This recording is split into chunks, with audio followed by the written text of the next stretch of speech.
Hi, today we're going to be looking at distance measurements in Peel2CAD, and that's a pretty simple process. It offers you vertex selection, which is nodes on the mesh, so you can just click like that and like that, and you get a measurement.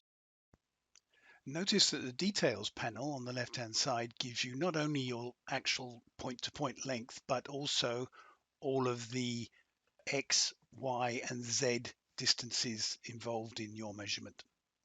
You're probably going to need something more sophisticated, and that is that you're going to need to, for instance, measure the distance between these hole centers on your part.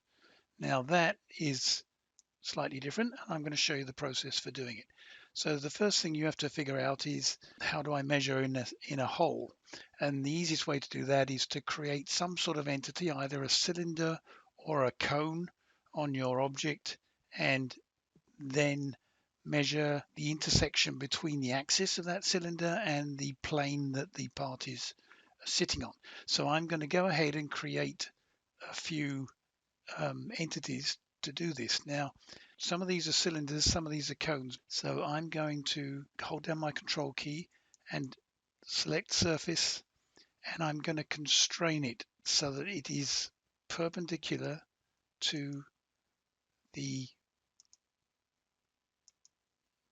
normal of plane 1. So I've created one. I'm now going to go ahead and speed this up.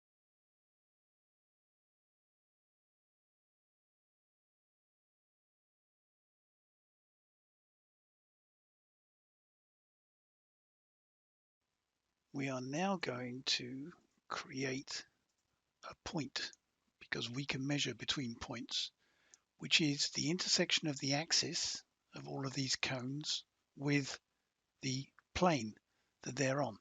So we now go into the point function, and we're going to do this with line plane intersection. So we first pick our line. Now this is going to be an axis of the cone. So I choose my first cone that I picked and the intersection with the plane, and there is my point created. I can stay in here and take my next cone, intersection with the plane, created, and so on and so forth.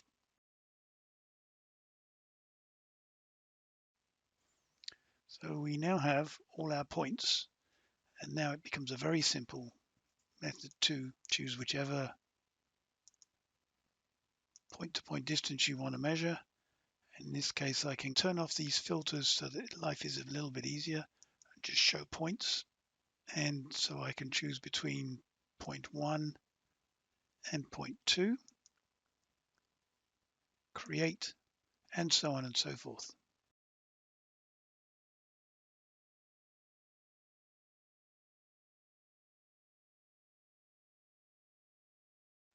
And now we have our complete set of measurements